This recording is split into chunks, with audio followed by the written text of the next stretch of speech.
Welcome everyone. Today is the last lecture of this module on synthesis of yoga. Today's topic is realizing the supermind, the summit of Sri Aurobindo's sadhana, and we have Alokda with us. I would request Alokda to take all through this session. Namaste Alokda. Namaste. The topic is realizing the supermind, the summit of Sri Aurobindo's yoga. And though it is the last module of the synthesis of yoga, um, I would, by the very necessity of the subject, have to go beyond because, as we know, the synthesis at some point of time, as Sri Aurobindo started describing the supermind, the supramental thought, the supramental sense, the supramental vision, and then he gave a halt to it. But subsequently, in fact, in 1920, there is a letter of Sri Aurobindo to Barinda that after 10 years of sadhana, I am beginning to rise into the first levels of the supermind. So a lot came later on, and especially the whole thing changed post 1956. So we have to keep that into mind and then look at the whole process. One way to look at the supramental is that it's the newest of the new, and which is true because in the manifestation, for the first time, the supramental manifestation has started operating, and hence many things have changed. The very process of sadhana has changed. As a starter, what it means is that, the initial process of ascending layer by layer and then reaching the supermind. When Mother was asked about it, she said, yes, some people will go through these stages, sometimes so compressed that they won't even realize that they've gone through this staircase. And then she also said that, but because the supermind is now supramental consciousness, the supramental force is working, so we cannot fix it to one particular method because by its nature it is freedom and infinity. So it's not necessary that it will go through this stage, that stage, because now it's like that power has come towards which these steps were climbing up. So many things change subsequently to that. So this is one aspect that we have to keep in mind. In synthesis of yoga, we see that ascension toward the supermind, and of course, Sri Aurobindo speaks about the changes that would happen, what would be the supramental thought, what would be the supramental sense, and toward the supramental time vision, which is an amazing, talk because it's the play of the timeless in time or the play of the eternal in time. Time has to tune itself to the rhythms of the eternal, which is a very fascinating subject. But let's, because the subject is realizing, so let's speak about it in more practical terms. In a nutshell, if one were to ask what is the supermind, very simply, it is the creator, which may sound very strange. Mother once said he used the word supramental because it's above the mind, but essentially it's the creator, meaning thereby that when the Supreme Lord decides to create, takes that decision, he leans and based on that truth, which is the bedrock of everything, he lets forth forces and energies and powers and the great gods. Many aspects come up, and the Jivatmas all come simultaneously, and then they lean towards the manifestation in space and time. So, in one simple word, it is the creator, the supreme as the creator. And this has two aspects, as we know: the creator as the truth, which is the bedrock of all existence, Satyam, that which is the bedrock. And he is not just Satyam, he is Vrahatam, he is Ritam. So this was the Mahas, the Bhuma. That's the term used in the Vedas. That's the truth as bedrock of existence. But also truth in its dynamic impulsion. So that's where we see the rays coming down upon earth and giving it the impulsions of truth, awakening things to their hidden possibilities. So this is the original sense of the supermind. Now this creator is not only above, as some religions try to say. This creator is also hidden in the depths of matter. So there is the involved supermind. It is the creator himself who has taken a plunge and entered into creation, which we see in the Purush Sukta. It is he who has become this creation. But put on veils after veils, because creation is meant to manifest him. And it's impossible to manifest unless the objects through which he has to manifest are ready to receive it without melting, without dissolving away. This was the big challenge for which he had to plunge himself into entire night inconscient, so that step by step the preparation can take place. So the supermind is not only above, it is involved right into the inconscient. This is the second aspect. At the same time, the third important aspect is this there in the Vedas, where else the supermind is there through which we can glimpse him, and from there we can start the journey, because the journey from the involved supermind has taken now 6 pralayas to reach this point. So there have been successive efforts, the mountains, the rivers, the star, the galaxies, and then plant life, animal life, human life. And in human life, finally, there was a stage when human beings were ready enough to receive something of that light. So they were rishis from the higher planes who descended. They were not from supermind, but higher planes who descended and took hold of the human mental consciousness. And they said, well, that's our goal. So it's the original divine project. And in the beginning, we see some of these Vedic rishis speaking about it, that they're the home of truth. Their mind could conceive the presence of the Bhuma, of the Mahas, a consciousness which is truth, which is Satyam, which is vast, and which is rhythm, which is moved by the impulsions of the truth. So they gave us a kind of blueprint, project map. So the project started when the Vedic rishis, and even the Vedic rishis speak of the forefathers. So, there was a stage when humanity did at some point conceive that this is where we have to reach. But after that initial conception, we see the Vedic yoga, which, of course, Sri Aurobindo recovered it for mankind. It was lost in the maze of semantics and pedagogy and, all kinds of things.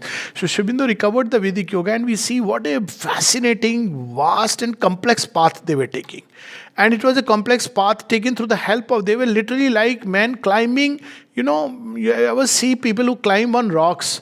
So there are no real footholds. So they put some nails and they catch and they climb, they catch and they climb. And here they were gods assisting them, one step, then another step, then another step, then another step. Like that, through the gods they were trying to reach. And where did they reach? They reached what is called as the heavens of the supramental, or the Swarlok. Now, Swarlok is not supermind, but it is formed by the rays of the sun, supramental sun. In Savitri, we have a very beautiful description of this Swarlok, where these rishis could ascend. It's in the heavens of the ideal. So, heavens of the ideal is the Swarlok, where people went, not Swarga, but Swara, which comes from the sun, the rays, and this was the highest beatitude they could go. But they saw that there is something still beyond, and they wanted to go there. But well, mankind was not ready, as we understand, and so the project, it was never abandoned, but it went into the background, and a long preparation followed, the age of the Upanishads. So what happened in the age of the Upanishads was that this Vedic Rishi's project was too vast and too complex. They did not want to leave any aspect of life. And this is the relevance to what we are going to share now. So they were in everywhere. If you really read the Vedic lore, there is not one aspect of life which they tried to leave untouched. But when the Upanishadic age came, then, it was too vast, too complex, and it was not the intuitive spiritual age of mankind, but the intellectual age. So they wanted to formulate it more in terms of the intellect. And it was far more convenient to bring out some kind of an essence. So, we see in the Ishopanishad still the truth of that integral realization, or effort at an integral realization persists. But later on, because they tried to catch the essence. So sometimes what happens, when we take the essence, we keep the essence, but much that is also connected to it is thrown out.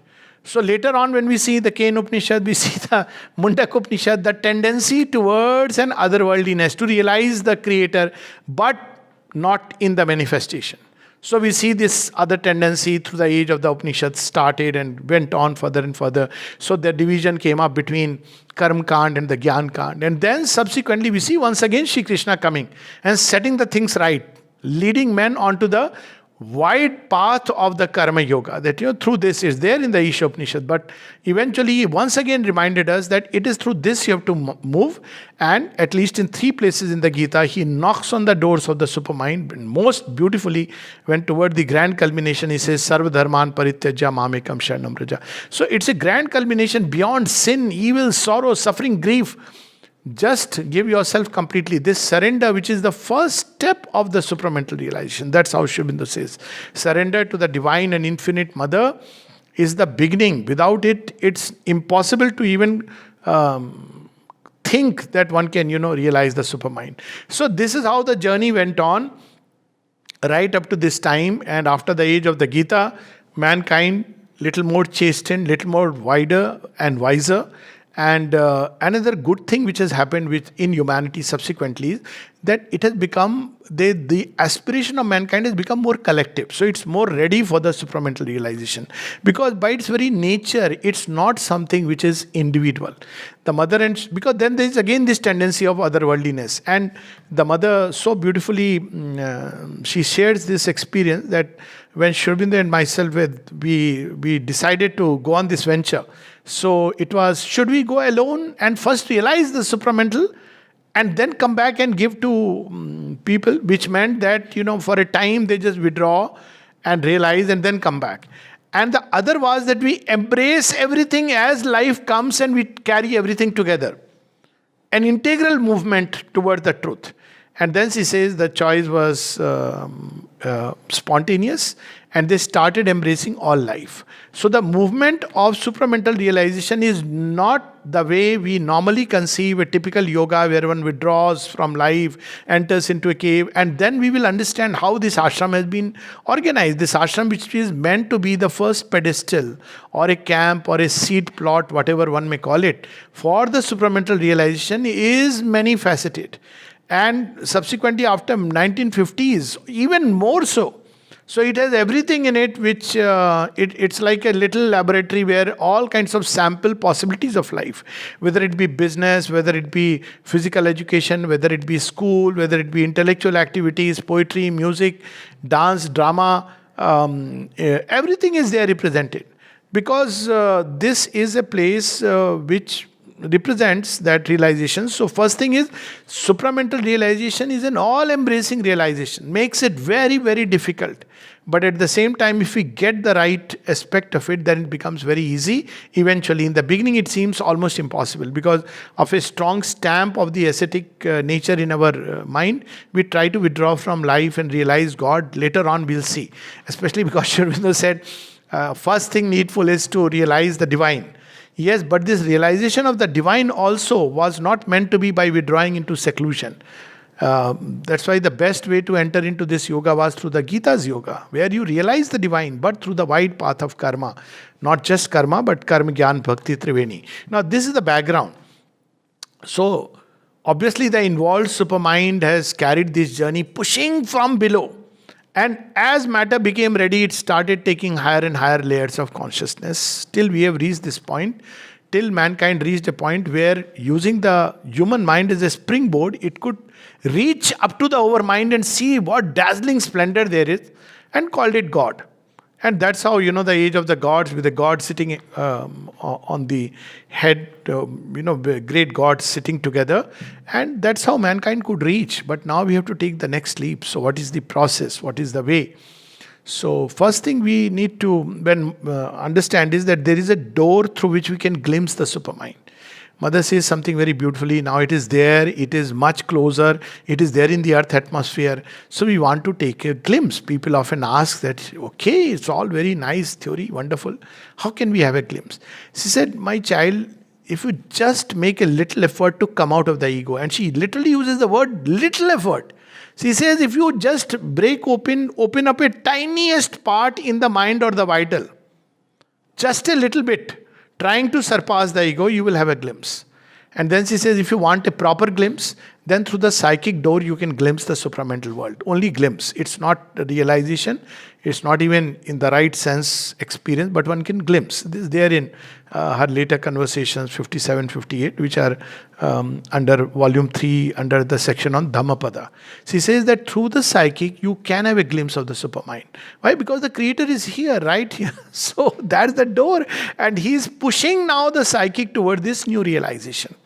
That's how we have to see that right now he was hidden by the veils of the Yog Maya. Now he has stepped into the front and he is pushing the psychic towards self-exceeding And so the impulse that has caught hold of mankind is progress.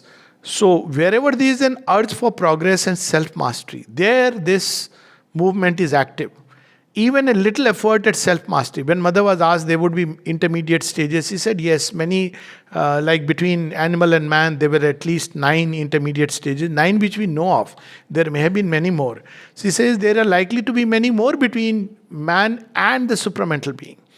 And what these stages will be, that also she describes. She says how the supermind will work. She says he'll work upon a part, let's say on the mind. And initially you'll have experiences will come and go, come and go, come and go. Then a time will come when there is a reversal. So in that portion, maybe a part of the mind, it is now stabilized. So can we rest and relax? No. No rest and relaxation for the embodied soul. So, because rest and relaxation actually in a certain sense is death, unless we know how to relax in the divine. So then what happens, because it drags towards tamas. So then what happens, the working will start on another part. On the heart, or the intense working will start, heart will open up. Initially it will be very difficult to these energies which will emerge, and then slowly after a while it will get stabilized. Then it will begin to work upon the the lower vital and the vital centers, the ambition, drives, desires, all these things. After some time, a long battle, she says it may take years, sometime many, many, many years. Maybe lifetime. And then that will, some portion which is ready will get transformed and in the box, ready, stabilized. Then working on the body. So there'll be many, as a consequence, there'll be many, many subtypes of a superhumanity, if I may use the word, and which will slowly over a period of time, as in Savitri we are reading, then all earth become a single plan. And this is a project which is a long project, meaning thereby we have to be armed with tremendous patience and perseverance. How much patience and perseverance? As the creator, because look at the creator, it gives a very beautiful attitude inside. Look at the creator, 6 pralayas, and he is still continuing to labor. We are like those people who, when as children we used to play, so there are 2 types of children. One of them, if they see they are losing a game, they just throw away the board. Bandus, that's what it was called in Hindi. They just, or, when they are playing cricket, children, so the boy who gets the bat and ball and, he sees that he is not doing well, he would say, I am taking my bat, ball and everything. That's not the attitude. One has to have the patience and perseverance of the creator. Where will it come from? It will come if we have complete and absolute trust and surrender in the Divine Mother. Once we understand that it is her project, see, the ego says it's my project. I have to become supramental. This is the wrong non-starter, in fact. It is the divine who wants to make his own creation supramental. It is in his interest, if you want to put it like that. He wants to divinize it. So what is our role? She says, open yourself. And how are we going to open? Well, what closes us, if we know, then we will know what will unlock us. What has shut us inside these small little holes or cells? It is the ego. And how does ego operate? Oh, ego is a big word. So, ego operates by creating this sense of self, not self. So, therefore, it will become narrow. So, it starts with my name, my surname, my village identity, Kul Devta, my this identity, Grama Devta, my surname identity, my this, 100 identities. If we were to really make a visiting card with all our identities, God knows what will happen. And then on top of it, we have new identities, MBBS, MD, DM, this, that, 100 identity. Author, writer, all these are all things which actually trap us, we don't realize it. Whereas we have to open the prison. So first step is to try to step out of the ego boundaries. Ego boundaries, it's easy to understand at one level, which is egoism, crude egoism. But it's very difficult to understand that the ego boundaries are much more in the mind. Opinions, beliefs, systems, theories, philosophies, 100 things. Religious belief systems. So, in one of our earliest essays or talks, which is now available as an essay, on the road to supermanhood, she says, who will be the pioneers of the new race? So she says, those who will be indifferent to beliefs, but they will believe in only one thing, the essential spiritual conversion of mankind. See, the little difference. I may be indifferent to beliefs, and like the left liberals say, everything is okay. No, it is indifferent to belief systems in which humanity is imprisoned. But what one has to believe in, that man must progress higher, it must go beyond that little hole in which it is trapped towards something higher. Now, this in the mind, we are trapped by various kinds of opinions, systems and theories and philosophies. So we must understand these are devices, contrivances. They're not absolute truths. If it helps, fine. Mother would say, if it helps you to believe it, take it like that. But truth is something still beyond. And the second, at the level of the heart, how does this ecosystem operate? This is me and mine. Preferential interest in some people, etc., etc. So this again cabins our heart. So normally this is our operating system. Desires, they again imprison us. So this is our operating system. So how are we going to really live life when it goes away? So the second route, the mother says, is quieten the mind. Supermind is right there. As we said, there are three levels at which we find it. One, in its original home of truth. The second, it's below involved supermind, that only the divine can handle that. And the third is in the heart cave. But if we quieten the mind, make it silent, quiet, at least calm, then the supermind begins to get reflected into the mind. That's what she has said. Which means the first thing that will happen is a mind of light, which is already there upon earth. And even much before that, an intuitive mind will begin to develop, with new faculties beginning to be born in man, inspiration, revelation, all those things which Vedic rishis spoke about as great goddesses, Ila, Mahi, Saraswati, Sarma, all these will begin to Dakshina, they will start manifesting through a mind which has become progressively quiet. So quietening the mind is one of the fundamental things, so that intuition can act. So what will intuition do? It will tell us about what is to be done and in which way. So she describes very beautifully that how does a human being evolve out of the animal humanity? How does a human evolve? He says by the mind mastering the vital impulses makes a humanity, a moral man. So how will the superhumanity evolve? By the intuition, mastering even the mental, moral, ethical, other standpoints. Now this intuition will show us what is the law of truth at a given point of time. It cannot be defined. The moment we define it, it loses its value. The moment we make a dogma out of it, it loses its sense.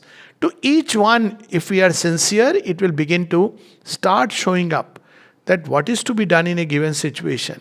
So it is a trans-moral, trans-social, trans-liberal, all these standpoints through which we act, all the standards of conduct.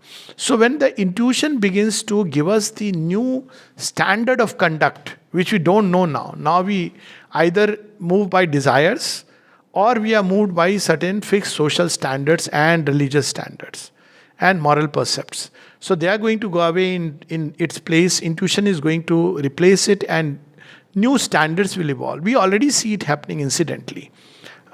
Something newer, something deeper, something truer, something nobler. There are human beings who are engaging with that. So this is the second aspect, to quieten the mind. Of course, to find the psychic being is the royal road toward the supramental realization, because ultimately it is by pressing upon the psychic being. It is this, like when we look at the triple soul forces, all these three gunas which have come out. Now it is the psychic being which will bring out or manifest as the supramental being. So this is the royal door, and that's why the first thing in the yoga to realize the supermind, even before speaking about it, is to realize the psychic being within. And for that, several things Mother and Sri Aurobindo have written. It's the easiest, the nearest, the closest to go deep into the heart, to have love and bhakti, faith, surrender on the divine, and to try to govern our actions from this core of the heart, to live for the divine presence within us and not for any outer gains, outer things. So this is the first fundamental realization. I'm not going into it detail because it's a vast subject. The second is to thin the veil, this mind which is holding us in a prison. So the first prison was these belief systems. The second prison, which is still harder, several layers of locks nature has designed, because it has to keep the species moving within a limit. If very early the mental lid is blown off, then as Savitri says, the problem will be men will be even as the gods. So they'll be khalbali all around. The gods, I mean, they'll be kind of upsetting a balance. Imagine that human beings have a kind of power which the gods right now enjoy. But they also want human beings to give it. But they have their own method and mechanism. They check and test, as we find in the Vedas, that the same God, when you reach that status, will check and test. But right now we have something unique, and it is the Divine Mother's grace. So what happens is that when the mind becomes quiet, we will see the locks. Locks are doubt. Number one lock, very difficult. Is there really a supermind? Is there? That's why it's called as a leap of faith. No amount of argument, discussion, is it there, is it not? I want to prove it. I want somebody else to prove it. First of all, somebody else's proof doesn't work.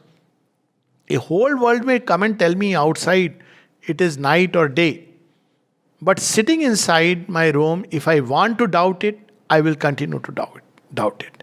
Especially if I'm in a little hole and one falls into the hole through the ego. That's the trap door. It can take us right into the hole. So, quietening the mind is one of the fundamental ways. Now, how to quieten the mind? Very simple. Bring it in contact with something vast and infinite. I take the example of the aha experience. So when people are going to the mountains, I'm sure people have experienced this. So when you are going through all the various scenes and sights, and this is so nice, this hill is so nice, so there is a stall where one can have tea, and all this is going on. Suddenly you reach a point where you see the hills emerging out of. So what is that experience? Oh my God. Wow. After that, people don't speak much because that beauty is so enthralling. Or another example, and that's example in a completely cacophonic state, which is marriages, the worst places ever to go in life. Sorry, but so they become absolutely outdated. So as you go there, all this chaos going on with dress show and food and all. Everybody is discussing everybody and complaining about everybody, and everybody is gossiping about somebody or the other. People who may be present, gossip is going on, and then suddenly they say, "Okay, the bride and the bridegroom are coming." Now they're coming in the best of attire, and suddenly for some time they're transfixed. Everybody stops whatever they are doing and they turn their attention. At least they're supposed to. It's a different thing that people have become so insensitive that they carry on with their activities. So this kind of a contact with something which is vast and infinite automatically hushes the mind. There's a very beautiful line in Savitri, the mind hushed by the bright omniscience. So how are we going to find that vastness? Very simple. For us, we are so fortunate, an embodiment of that vastness. And what that is, that embodiment of that vastness is the Divine Mother. Otherwise, we can conceive. It's true that if we practice a kind of meditation where, supposing we start imagining endless time, it can quieten the mind. There's no doubt about it. Or we conceive as where are these stars expanding? I mean, where is space expanding? Space is supposed to be Brahmand. It is this elliptical something with boundaries. But it is expanding. So where is it expanding? Space is expanding into what space? How much can it expand? So if we try for a few minutes to have that, the mind becomes quiet. Looking at these stars, the mind can become quiet. Imagining the ocean, the mind can become quiet. Ergo, only for some time. So that's the problem. But loving the mother, after some time, you discover what a fool I was that I was letting this monkey play that game when right there, she is there to hold, to quieten, and the very presence of the Divine Mother. See, lot of things that stir the mind are useless agitation, surface thoughts, restless things. The mother says one of the disease that will be cured by the supermind, not in these words, but says in this context. See, this is boredom. What is boredom? Restlessness of the mind. It wants some object. Because mind is like that. And a lot of stupidity it commits because it just doesn't have an object. So it creates imaginary objects by the power of imagination. But when it is in contact with the Divine Mother, she becomes the object and the subject. So to meditate upon the Divine Mother, to think about the Divine Mother, to surrender to the Divine Mother, that is exactly what Sri Aurobindo says. that this path starts with surrender, it proceeds by progressive surrender, it culminates with a grand surrender. And what better example of this but Sri Aurobindo? You see, this in the Vedas, yajna is a term also used for the Deva. The God himself is yajna. And Sri Aurobindo is the yajna purush. He is also the priest of the sacrifice. He is also what is being sacrificed. And he is the flames of the sacrifice.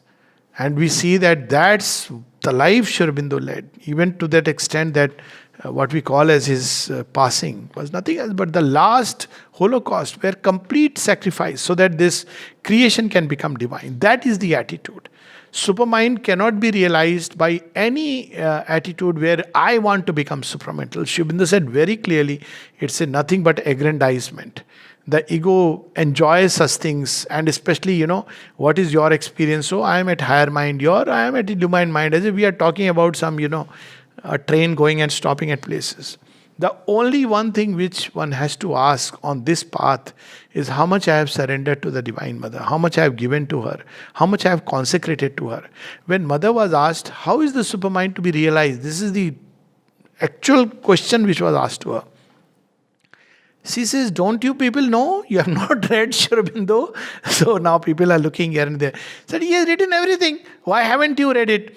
And then, people are looking that Mother, okay, now, you please tell us. Then she said, it's written in the Rig Veda as a footnote. So what has he written?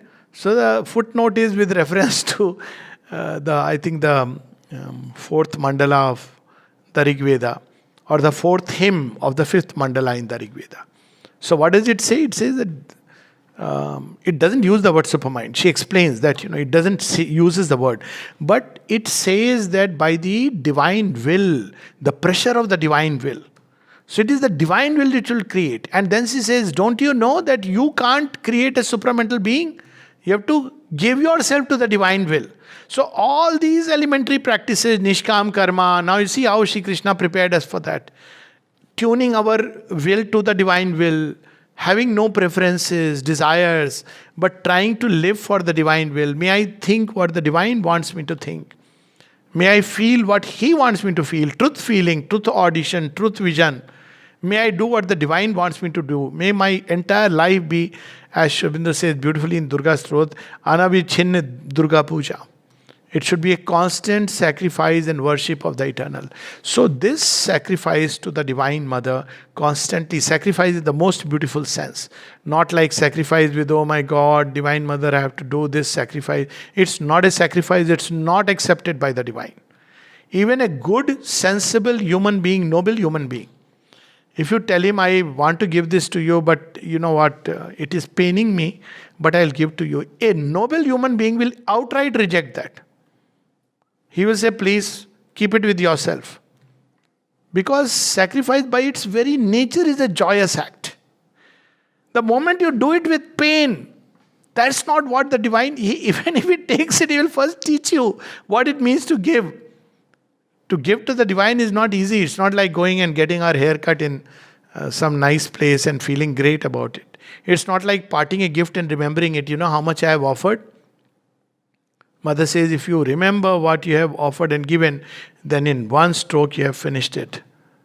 So it is a giving which is full of joy. And why not? We are giving it to one to whom it actually belonged. So then the whole attitude must change, that what I am carrying with me, all the faculties given to me, thought, feeling, sense, will, action, everything is a gift of grace. Nothing belongs to me. So one approaches, nothing belongs to me, so it doesn't matter. Only eternal is truth. No, nothing belongs to me, but everything belongs to the Lord. So let everything be used to serve. It is not easy because insincerities are there, distractions are there, the vital is there to start playing its game.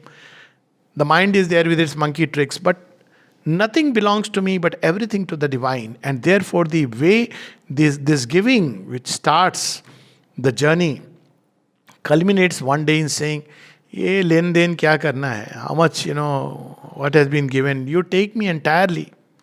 Take me completely into your yagna. And then the real truth shines, because then these courts are made ready for the divine disclosure. There, Supermind is there. It's right there. I mean, she says that it's like the new world is right, like a little lining by the old world. But we cling to the old world, and every time it puts a little pressure, we go even inside. We throw up doubts. So the second thing she says is that the more intense the supramental working starts on an individual, when he starts this process of surrender, aspiration, the more the resistances rise up. This is the second interesting aspect of the process. So it's like in the beginning, it sounds so beautiful, so wonderful. All that I have to do is surrender to the Divine Mother. That's what Sri Aurobindo says. That this yoga, in terms of the realization, it looks the most difficult of anything that one has ever tried. In fact, he says the boon we have asked from the Supreme is the highest that man can ever ask. But then he says, in terms of its method, it's the easiest of all. So what is required? He says two things. And if you look at it, it's exactly connects with that faith and will and surrender of the ego with all its apparatus to that which is beyond ego. In synthesis, he uses the word beyond ego. Later on, he uses the word divine Shakti, four aspects of the divine Shakti. And subsequently, he directly says, because to open to the divine Shakti, we don't even conceive so the Divine Mother as an embodiment of the divine Shakti, the avatar. So all that is needed is that. And by this progressive offering, we see as we begin to offer, now these hidden resistances come up. Why? Because right now they were hiding, they were having a field play. Now they know, my days have also come. My days are numbered. So they start putting a tough resistance. So the mother says, people get hypnotized by the defects, big or small defects. She says that is the problem. And then she says, my child, you must be wondering why I am saying so. She says, because you don't have a belief in grace. So these resistances will come up. So what is to be done? She says, have faith in the grace, have the patience, go with endurance, and eventually all this will clear up. At one place she has said, if you just keep open to the grace, with faith in the grace, you will find that eventually whatever be the difficulties and the obstacles, they will clear up. At some point, human beings give up. And that's where death takes over. But till we do not give up, it is love that is operating in us. Love that is the supreme bridge between what we are and what we can be. Then faith and will. The constant thought and with Shraddha, not just we are willing, but with a Shraddha, that we want, how beautiful if, we could become divine channels, divine instrument, divine children of the Divine Mother, consciously divine. And simultaneously, there is a line in Savitri, fifth columnist. You see, what is this fifth columnist? There is another word he uses, subterfuges. There is a little voice from below saying, this, how can it be? Look at yourself. You are such a fool. You couldn't even properly do anything in life. You are simply a jack of all trades, not realizing a jack of all trades is the right candidate for supermanhood. Because he is wide and plastic. Two things that the mother so much stresses upon. Wideness, plasticity, and the third is equanimity. What is the role of ascetic practices? She says they make you rigid. They have no meaning at all. And all these moral notions we carry in the head. What is needed is a wideness, because it is vrahatam towards which we are going. We can't approach the supermind by becoming narrow and dogmatic, try to make a religion out of supermind. This is the supramental way and no other. At one point she says even this, that yes, what you have understood and spoken about is good for you. But don't think it is the only way people can approach. People can approach in 100 ways. Who knows? A person just quietly offering flower at the samadhi is nearer to God than someone who is giving lectures all around. Who knows? We don't know. Once we admit that we don't know, then we are very safe, because we inculcate a tremendous quality needed on the path, which is humility. Humility, vigilance, sincerity are the safeguards. Humility, especially Mother has said, is the safeguard on the way. But humility has nothing to do with human beings. It has to do with the divine. That you alone know. How do I know about myself? Why should I judge myself? Leave aside judging others, which is the most dangerous preoccupation. So what we have to do is, whatever we are, offer it at her feet, and know that the grace is omnipotent. There is nothing impossible to the grace. These are not my words, they are mother's words. That once human beings believe it, she goes on to say something still further. She says, you see, this faith and will are very interesting, that we are constantly willing something with full faith. Then this willing always, aspiration all the time is very difficult for human nature. So she says, she's looking at the future. And in a prophetic vein, she says, now that the supermind is active, you will see different things happening in humanity. One layer which will evolve into a higher humanity. One layer which is ready to make all the sacrifices, which will be taken up into the new creation. The higher humanity is becoming ready to be integrated with the higher. And then there is a abortive kind of humanity, which was an abortive attempt of nature to create man out of animal. So all that it managed was to drop away the tail and the canines and the what is it called, the fur, and the nails. All this it managed to do, but man inside remained the animal, like Bhartari is Niti Shatakam. So nature sees and says, okay, and this kind of a human animal doesn't eat grass, though sometimes it can be a vegetarian also. So what she intends to do with this humanity is it's bound to collapse. After saying this, she says, but to give you courage and hope. And then she says, certain prophets had foreseen it. So they speak about being redeemed by faith. So those who simply have faith that the divine took a human body, he sacrificed himself in matter to redeem mankind. Faith is different from belief. Belief is a system of thought. But faith that springs from the depths of the heart, that yes, Mother and Sri Aurobindo are there. People often ask, long time, I'd been to a relic center. So there was a talk to be given on relics. I said, you know what my feeling was, because we'd got the relics at night, next day the installation was there. I said, when I went to sleep, all that I remembered is Sri Aurobindo is here. And then when you sleep, life is so beautiful. To sleep every day with this idea. Mother is there, she's watching over us. She's everywhere, I'm aware of that, she's everywhere. But it becomes so simple. We can create that atmosphere in matter, in material terms. And it's so beautiful. You see, one of the things about Champaklalji's room, I was so surprised. You see, he is living in Sri Aurobindo's room. All the relics, everything is with him. But still you will see his room surrounded by mother's pictures. It's so beautiful.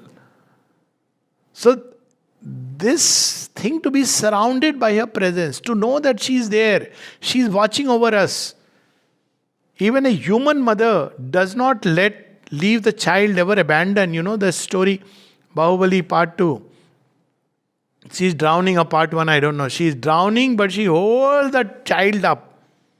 It's one of the most touching scenes in the movie, because it's the truth of creation. She drowns, but holds the child up. So this is the Divine Mother does. That, of course, she won't drown that way, but yes, she would enter into the deepest depths, but hold us up. So to just have faith that she is the Divine Mother, she is carrying us, and she will hold us through the journey, is enough to redeem that part of mankind which has fallen into this. And along with that, as I said, plasticity. The supermind is not going to act according to our idea of how it should act. She says the problem is we still think it's mind because it is supermind. It can act in its ways. Wherever there is an opening to the new creation, it will act.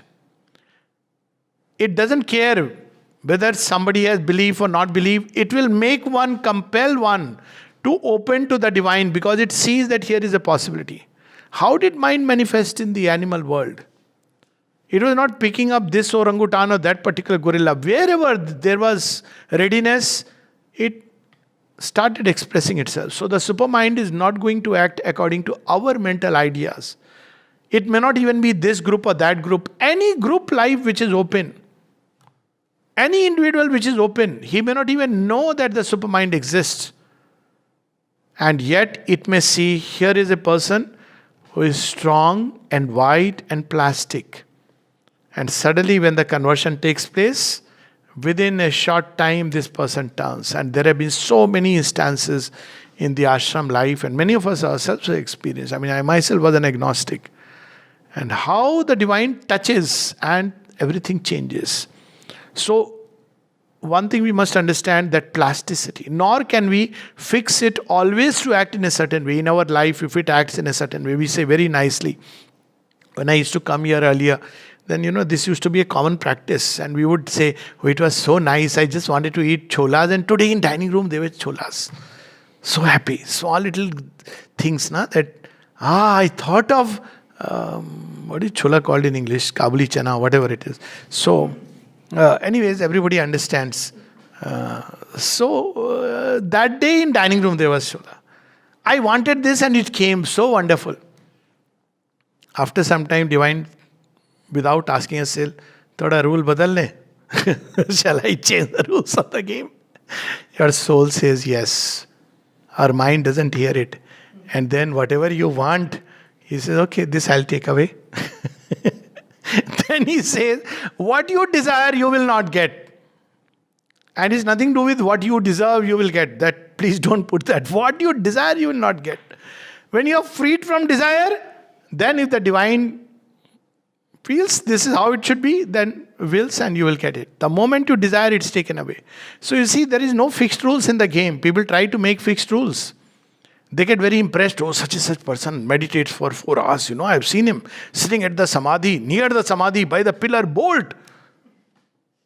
Sometimes, we are very impressed. Somebody reading book and giving big talks. Oh my God, he is very close to the supermind. We don't know what's going on inside.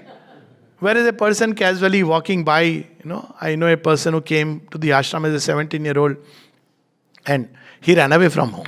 So 17-year-old running away from home and sitting outside. He was wearing all kinds of clothes, what to do. He was, no, mother will not see you. You 17-year-old, you cannot be taken in the ashram. Before this poor boy is in tears, mother sent somebody out. She has known. Call this fellow who is waiting outside, call him in. He's still alive, so I won't take his name. He himself told me the story. And she said, you work in the gardens. It's amazing how she would work. There is no fixed format at all. Another very fascinating story for the, strict moralists. So a teacher and a student came, a man and a woman. And they came, the lady came because the teacher was turned, and the teacher, when he wrote to the mother, he said that this girl is so much open, she also wants to come into the ashram, and she said yes. So they came here. So now the teacher has got the official permission, but the student also has a permission. This again, story first hand. So they have to get a place, and whoever was the secretary gave them that, you can go and stay there. So this lady also started going there. No, you can't go. That's not allowed. She said, okay, how? Now all her life she depended on, whether good or bad, whatever it be. Then she said, you please ask mother once, no? She had a very beautiful voice, very soft voice. You please ask mother once, no? If she says no, I'll go wherever she tells me. Answer comes from the mother. Where else she will stay? Tell her to stay along with. Now, you see, her action are never governed by any of the way. Now, again, we should not make this a format that, everything is allowed. No, we just don't know how the divine will operate. Once we understand this wideness, this brings plasticity. For one of the best exercises in plasticity is to live in the ashram for 1 month. You will develop the wideness and plasticity when you won't figure out that who is a sadhak, who is not a sadhak, who is a devotee. Plasticity, and there is always enough opportunities. A drunkard, abusive man, drugs and whatnot. And I had developed this, bachpan se tha ki daru peene wale log and, Air Force blood. I had a little tip with him, and the abusive man. One day sitting in the ashram, I see him near the samadhi. And I say, my God, he has love for mother. How can I be cross with him? And next day he came with a view to threaten me. I said, see, look, one minute, our fight stops here. Why? He said, I said, I know you love the mother. He said something which blew my mind off. He said, who else is there to love? I said, okay, now I don't have anything further. And there was such a change. Actually, we became friends. So strange. So there is no one way that this sadhana works through every small little detail. That's why vigilance. It's not about meditation. It's about action, meditation, eating, drinking, everything, the attitude. And that's why we see the 12 outer petals in the mother's, flower symbol. All these qualities to be inculcated, and life will give us an opportunity. All this equanimity is a fundamental quality which Sri Aurobindo stresses, the mother stresses. Why? Because what happens in the absence of equanimity, we are pulled back into the hole of the ego. He said like this, he insulted me, okay, I am going to see. So the adversary smiles and says, thank you, my task is done. Equanimity, like Nalnida, after somebody has insulted him, 20 minutes he heard, he said, Sheshwai Geche, is it over? Can I go now? And walks away. This is equanimity at every level. So, equanimity, perseverance, patience, faith, endurance. Because this yoga is a thorough-going yoga. Supermind by its nature is perfection. It is not satisfied that there are illuminations in the mind. It doesn't care a button if you have written 10 books. It doesn't count all that. Okay, that's fine. That's about the mind. How's your heart? How's the vital? How is the lower vital? So it keeps on working. Thorough going nature. Perfection. Nothing short of that. Which means time, which means endurance. And this endurance has to stretch who knows for how long. So if we have to endure a journey, you might as well do it with faith and happily. See, because why? Because we know that the end of the journey is nothing else but a grand disclosure of the divine whom we carry within through every movement in thought and speech and act, in breath and heartbeat, and the very movements of the body through the limbs. We'll have a grand disclosure of the divine within us and within the creation. So the whole journey is worth it. In any case, what else is worth it? Nirvana, selfish, meaningless aim. Personal experience of bliss, having grand experiences, again a selfish thing. Or living life as it is within the narrow human limits of ignorance, impossible, even if we have a little awakening. So, this is the wonderful divine project, started from the time of the Vedic rishis. It's the purpose for which creation has been created, if you want to use it that way, for the purpose of manifesting the divine. So, half finished creation, we think of escape. When we know the story which is going to come, then we understand that we are not meant to run away from the world, but to make this life perfect with the divine perfection. It is impossible if we don't take every aspect of life together, if we don't embrace life. So, is nothing to be discarded? Yes, one thing is to be discarded: artificiality, hypocrisy, falsehood, because supermind is truth. And tomorrow is the age of those who are courageous, who are satyavan, full of truth, who are surrendered to the divine, who live by the truth as it manifests in the heart. So, these are some of the steps, and many things as we move on the journey. It reveals to each one in its own way. As I said, there is no one fixed format. Psychic transformation followed by spiritual, followed by supramental. Many things can start simultaneously, and with each passing year, the action is becoming more and more powerful and prominent. How long will it take? The mother said a couple of thousand years. Disconcerting to people. Well, if you look at the journey we have crossed through with 6 pralayas, so we would say, oh, only a couple of thousand years for the complete supramental race to come. Oh, that's nothing.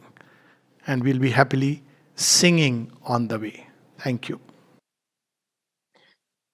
Yeah, thank you, Alokda, for your wonderful lecture. This has been truly enlightening, learning how one can realize the supermind just by surrendering to the mother and in all our actions and all our activities.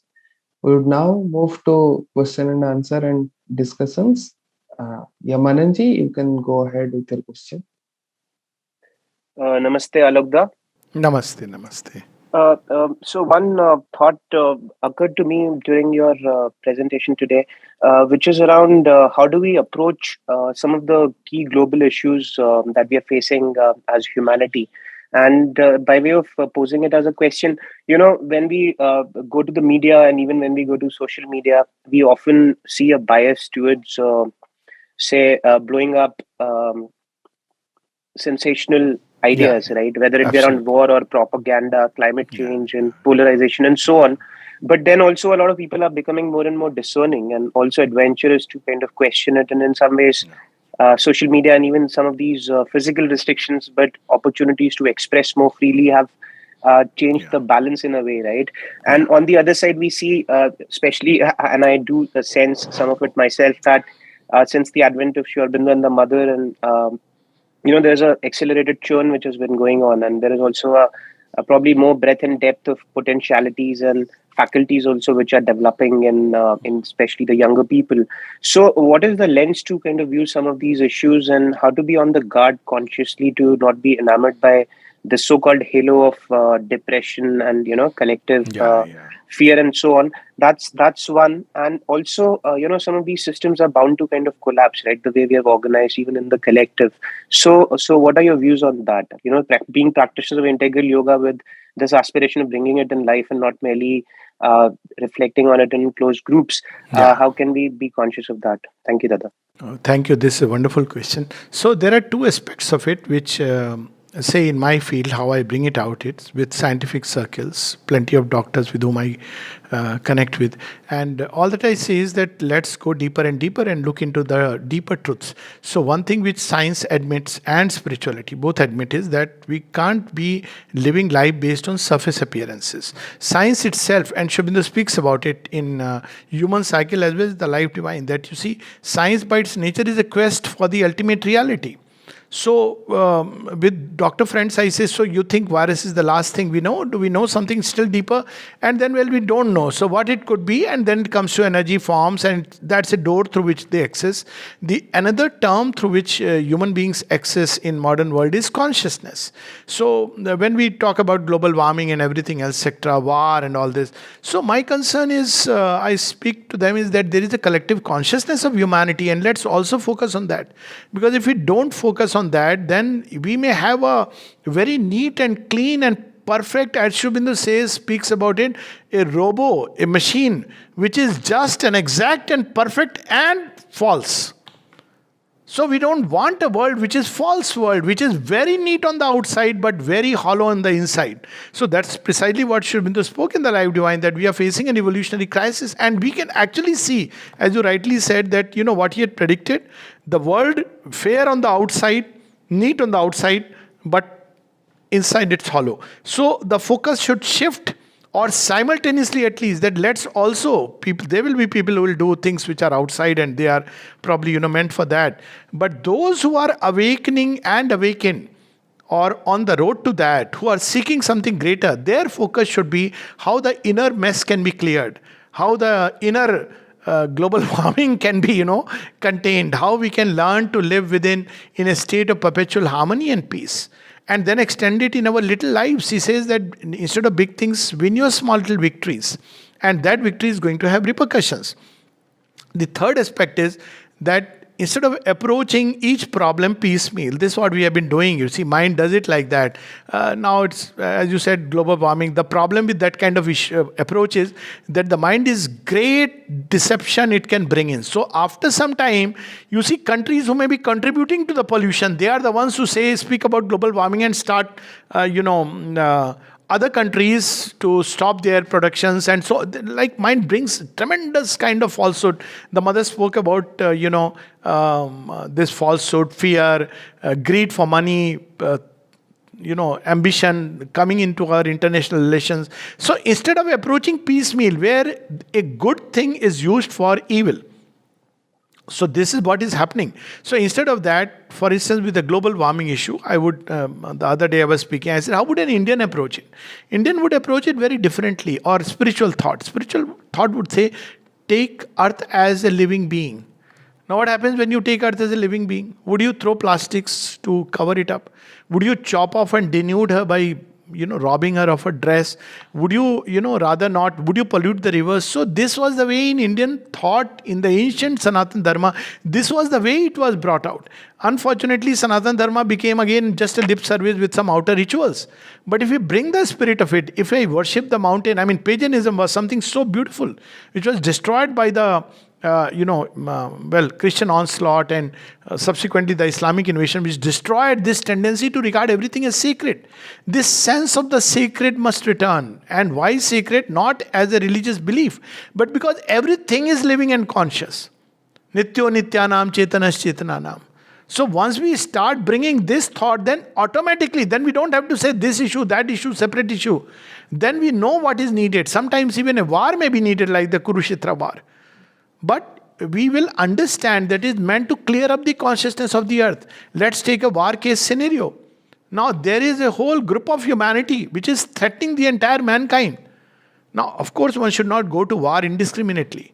But supposing it continues to threaten the life of humanity, Hitler's case, when he was, marching up, people were, so enamored of him, enemy of the British. Sri Aurobindo said, just look at it. It's a civilizational problem. Entire civilization will be plunged into darkness. It's not just about Britishers and Indians and these people and a war. And then he said, how are you going to stop him by non-violent means? So sometimes it may be required that there are global pollutants of the mind. And if people change, wonderful. But if they don't change, a time comes when there may be a kind of a mini war needed. And then it's okay, because now there are no moral and these ideas that no, you will never fight a war. That's how the mind works. You will never have this. So instead of that, forever or never or either or, we should have one single compass. And that single compass is that everything is impregnated, ingrained with consciousness. Now we may use the word divine consciousness. That's what she spoke about, Aurobindo. We may use the word perfect consciousness. Well, if somebody says that, I don't care about it, I don't believe in it, then, that's a different humanity altogether. And nature will find its own way to deal with that kind of humanity. But to deal everything consciously, because there is in it consciousness, is the way forward. In science and everything. How do I deal with the virus? Is it an enemy? Or simply a creature who has lost his track? There is a totally different approach, even to tumors, cancer cells. I'm talking of just medicine. There are books written on this subject. There are people who have tried to experiment that instead of, the moment you aggressively treat a malignancy which is beginning to spread, see how it resists and flares up. But instead, if you treat it, there's a problem to be solved, there are some cells of mind which don't understand what they are doing. Of course, sometimes you may need to take an extreme step.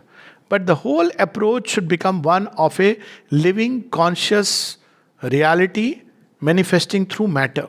Once we understand that, the rest follows, including the human body, the cells. Everything is conscious with that consciousness.